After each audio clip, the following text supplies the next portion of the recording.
Good morning student. Previous video class में हमने सृजन पाठ्य पुस्तक का सेकंड चैप्टर भ्रमर गीत से चयनित कुछ पद स्टार्ट किए थे। फर्स्ट टू थर्ड पद हमने लास्ट वीडियो क्लास में कंप्लीट कर लिया। आज हम अपना नेक्स्ट पद स्टार्ट करते हैं। अखियाँ हरि दर्शन की भूखी, कैसे रहे रूप रस राची, ये बतिया सूनी रूखी। अवधि गनत इकटक मग जोवत, तब एती नहीं झूकी। अब इन जोग संदेशन उदो, अति अकुलानी दुखी। बारक वह मुख फेर दिखाओ, दुही पै पीवत पतु की। सुर सिकत अठि नाव चलायो, ये सरिता है सूखी। प्रस्तुत काव्यांश सूरदास द्वारा रचित भ्रमर गीत से लिया गया है। इसमें गोपियाँ उद्धव से अपनी विरह व्यथा को बता रही है और उद्धव को कह रही है कि जो आप योग संदेश हमें सुना रहे हैं वो हमारे लिए प्रिय नहीं है, अर्थात हमें वह बिल्कुल भी अच्छा नहीं लग रहा है। आप व्यर्थ ही हमें ये योग संदेश दे रहे हो, हमें हमारे श्री कृष्ण ही प्रिय है। अर्थ देखिए, अखियाँ हरि दर्शन की भूखी। अखियाँ, अखियाँ का अर्थ है आँखें। हरि यहाँ श्री कृष्ण के लिए आया, दर्शन यानी कि देखने की, भूखी यानी कि अत्यधिक लालायित है। गोपियाँ उद्धव से कहती है कि हमारी आँखें श्री कृष्ण के दर्शन की भूखी है, अर्थात हम श्री कृष्ण, ये आँखें जो है श्री कृष्ण को देखने के लिए अत्यधिक लालायित हो रही है। नेक्स्ट लाइन देखिए, कैसे रहे रूप रस राची, ये बतिया सूनी रूखी। रूप रस राची, रूप रस राची का अर्थ होता है सौंदर्य रस का पान करना, अर्थात सौंदर्य के आकर्षण में बंधे हुए। रूखी का अर्थ होता है नीरस।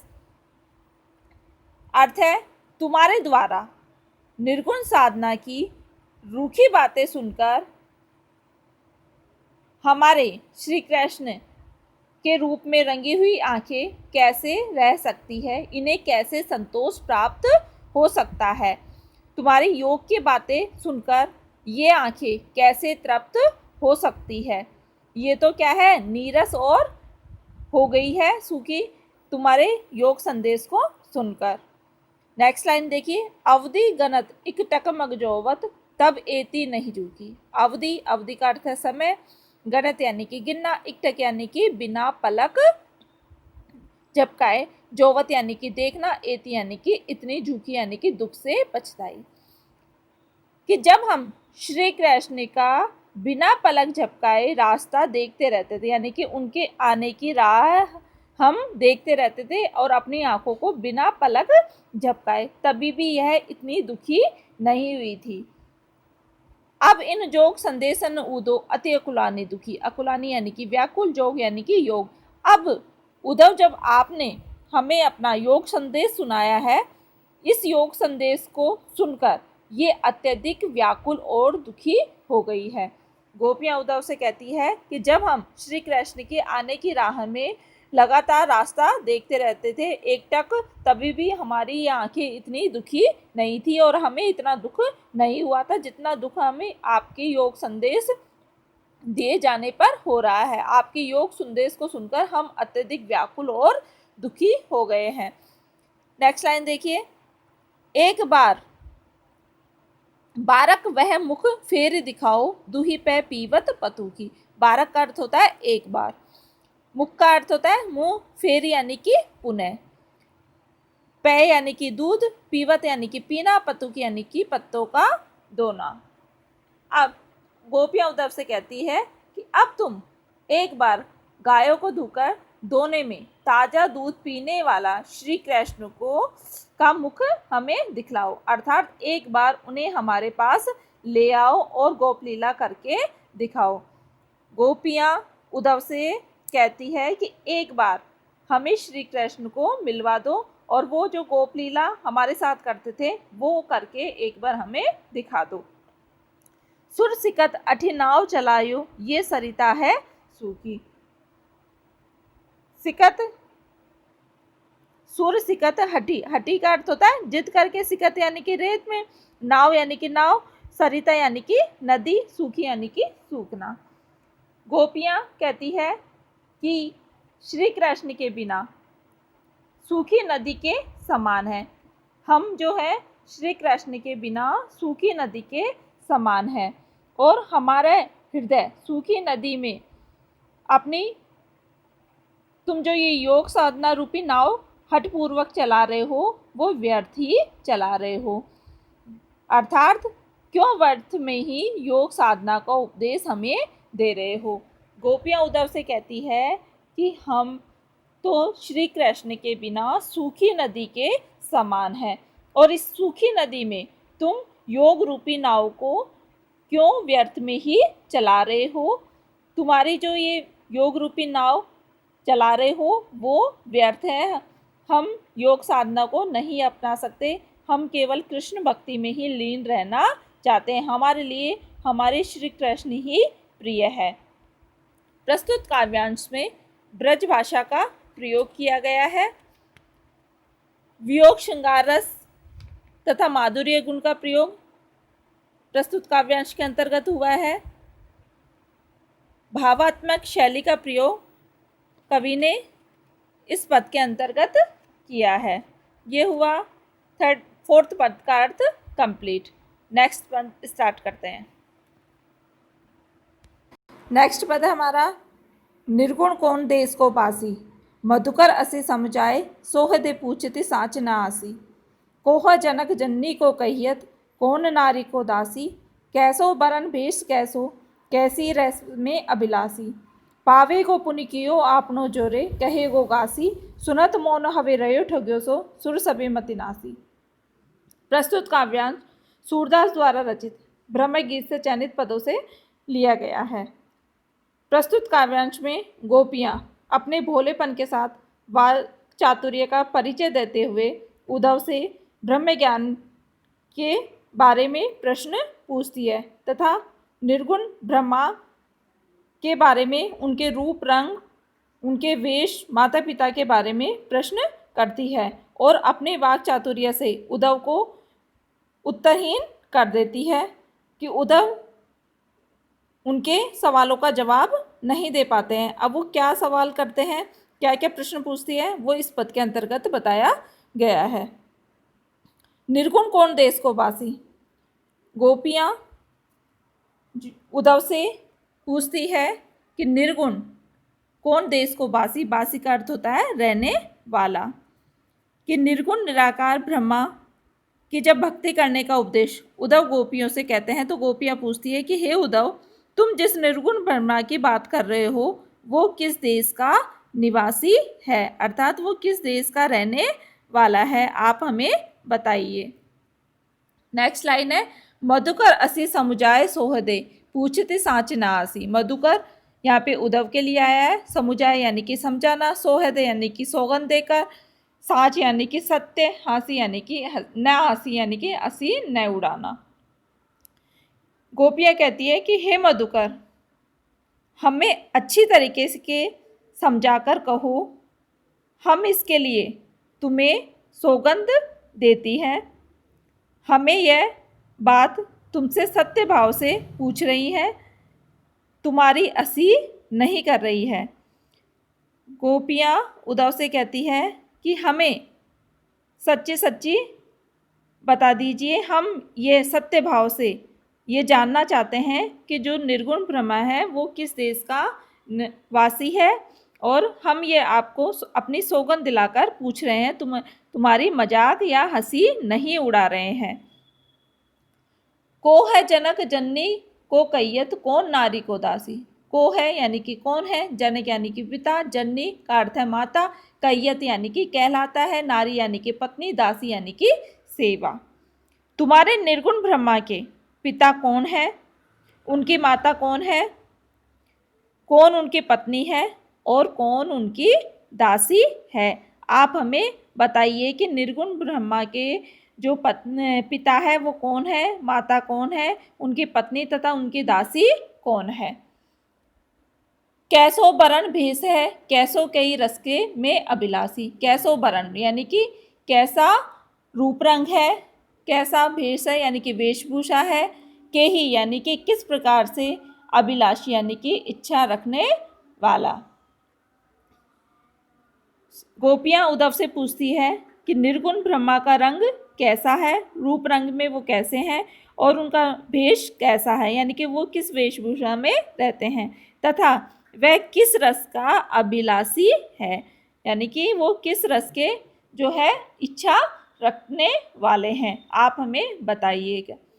पावेगो पुनि कियो आपनो जोरे कहियो गो गासी, पावेगो यानी कि प्राप्त होगा, कहियो को गासी, गासी का अर्थ होता है कपट से युक्त। गोपियाँ उद्धव से कहती है यदि तुम हमारे इन प्रश्नों का उत्तर देने में असत्य कहोगे, अर्थात अगर तुम हमसे कुछ कपटयुक्त बात करके असत्य हमें बताओगे तो अपने किए का फल तुम स्वयं ही भोगोगे। गोपियाँ उद्धव से कहती है कि या तो हमें सत्य बता दीजिए कि तुम्हारे जो निर्गुण ब्रह्मा है वो किस किस रंग रूप के हैं या उनकी कौन से रस में अभिलाषा है, या तो हमें सच बता दीजिए। अगर आप सच बताने में ऐसा फल है और हमें कपटपूर्वक कुछ असत्य बात कहते हो तो आप इसका फल स्वयं ही भोगोगे। सुनत मोन हवे रयो ठग्यो सो सुर सभी मति नासी, हवे रयो यानी कि हो गया, मति का अर्थ होता है बुद्धि, नासी यानी कि नष्ट हो गई है। सूरदास जी आगे वर्णन करते हुए कहते हैं कि जब गोपियाँ उद्धव से कहती है कि अपना स्वयं फल भोगोगे या हमें जो प्रश्न करती है कि हमें उन्हें बताइए कि उनका रूप रंग, उनका वेशभूषा कैसी है निर्गुण ब्रह्मा की, तो ऐसे वचनों को सुनकर उद्धव जो है ठगे से रह गए और मौन हो गए, शांत होकर सोचने लगे कि गोपियों की समस्त बुद्धि जो है वो नष्ट हो गई है। वो निर्गुण ब्रह्मा, निराकार ब्रह्मा के रूप रंग आकार माता पिता इनके बारे में प्रश्न कर रही है, जो कि ये मोह माया से परे है, इनका कोई रूप रंग आकार कोई होता ही नहीं है, ये बता ही नहीं सकता है। ये तो केवल क्या है, एक ईश्वरीय भक्ति है जिसमें कि मन लगाकर आपको एक भाव से समर्पित होना होता है। प्रस्तुत काव्यांश में साहित्यिक ब्रज भाषा का प्रयोग किया गया है, प्रश्नात्मक शैली का प्रयोग कवि ने प्रस्तुत काव्यांश के अंतर्गत किया है। वियोग श्रृंगार रस का प्रयोग इस पद के अंतर्गत हुआ है। ये हुआ हमारा 5th पद का अर्थ कंप्लीट। नेक्स्ट पद स्टार्ट करते हैं। नेक्स्ट पद है बिन गोपाल बैरिन भई कुंजे, तब ये लता लगती अति शीतल, अब भई विषम ज्वाल की पुंजे, व्रथा बहती जमुना खग बोलत, व्रथा कमल फूले अलिगुंजे, पवन पानी घनसार संजीवनी, दधि सुत किरण भानु भई पुंजे, हे उदो कहिए माधव सो विरह, कदन करी मारत लुंजे, सूरदास प्रभु को मगजोवत, अखियाँ भई बरन जो गुंजे। प्रस्तुत पद सूरदास द्वारा रचित भ्रमर गीत के चयनित पदों से लिया गया है। इसमें गोपियों की विरह व्यथा का वर्णन कर उनकी मनोदशा की मार्मिक अभिव्यक्ति की गई है। अर्थ देखिए, बिन गोपाल बैरिन भई कुंजे, बिन गोपाल अर्थात श्री कृष्ण के वियोग में, बैरिन यानी कि शत्रु, कुंजे यानी कि लताओं के समूह हैं। विरह व्यथा से पीड़ित गोपियाँ श्री कृष्ण को याद करती हुई कहती है कि श्री कृष्ण के अभाव में जो लताओं के समूह है वे हमें शत्रु के समान हो गए हैं, अर्थात ये लताओं के समूह हैं हमें हमारे लिए आज शत्रु के समान हो गए हैं। तब ये लता लागते अति शीतल, तब ये यानी कि उस समय, शीतल यानी कि सुखदाई, अब भाई विषम ज्वाल की पुंजे, विषम यानी कि भयंकर, ज्वाल की पुंजे यानी अग्नि की लपटों का समूह है। जब श्री कृष्ण हमारे साथ थे तब ये ब्रज की लताएं हमें अत्यंत सुखकारी अनुभव होती थी, लेकिन जब आज हमारे साथ श्री कृष्ण नहीं है तो उनकी व्यथा में ये लताओं के जो समूह है वे हमें प्रचंड अग्नि की लपटों के समूह के समान लगते हैं। अर्थात जब श्री कृष्ण थे हमारे साथ में, तो ये लताएं हमारे लिए सुखकारी थी, लेकिन आज विरह व्यथा के कारण ये लपटें हमें अग्नि की लपटों के समान लग रही है, यानी कि लताओं का समूह हमें अग्नि की लपटों के समूह के समान लग रही है। नेक्स्ट लाइन देखिए, वृथा बहती जमुना खग बोलत, वृथा कमल फूले अलिगुंजे। वृथा यानी कि व्यर्थ में, अलिगुंजे यानी कि भ्रमर गुंजार करते हैं। यमुना का बहता प्रवाह, कोकिल की मधुर स्वर, कमलों के फूलों के ऊपर भौरा का गुंजार करना, आज सब व्यर्थ है। अर्थात यमुना का, नदी का कलकल करने की ध्वनि, यानी कि लगातार जो बहती रहती है उसमें से जो मधुर स्वर निकलता रहता है, कोयलों की गुंजार, कूकू करना, उनके स्वर, मधुर स्वर, आज हमारे लिए सब व्यर्थ है। अर्थात ये सभी हमारे लिए आज कष्टदायी है। नेक्स्ट देखिए, पवन पानी घनसार संजीवनी, दधिसुत किरण भानु भई गुंजे। पवन यानी कि शीतल हवा, पानी यानी कि जल, घनसार यानी कि कपूर, संजीव यानी कि अमृत तुल्य, दधिसुति किरण यानी कि चंद्रमा की किरणें, भानु यानी कि सूर्य, भई बुंजे यानी कि जला रही है।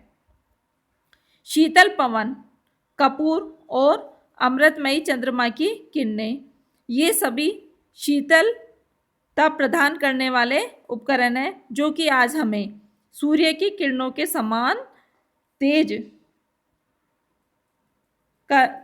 हो रही है और हमारे शरीर को क्या कर रहे हैं, ये जला रहे हैं। अर्थात जो शीतलता प्रदान करने वाले उपकरण थे वो भी आज हमें सूर्य की किरणों के समान तेज प्रदान कर रहे हैं। हे उदो कईयो माधव सो, विरह कदन करी मारत लुंजे। माधव यहाँ पे श्री कृष्ण के लिए आया है। कृदन यानी कि कष्ट देना, मारत लुंजे यानी कि दिव्यांग या विकलांग। तो गोपियाँ श्री उद्धव से कहती है कि हे उद्धव, श्री कृष्ण से कहना कि उनके विरह वेदना के कारण गोपियाँ क्या हो गई है, विकलांग हो गई। अर्थात श्री कृष्ण की विरह व्यथा ने हमको क्या कर दिया है, विकलांग बना दिया है। सूरदास प्रभु को मग जोवत अखिया भई बरन जो गुंजे। मग यानी कि रास्ता, बरन यानी कि वर्ण, गुंजे यानी कि लाल रंग होना। सूरदास जी कहते हैं कि गोपियों ने कहा कि श्री कृष्ण की राह देखते देखते ये आंखें गुंजा के समान लाल वर्ण की हो गई है।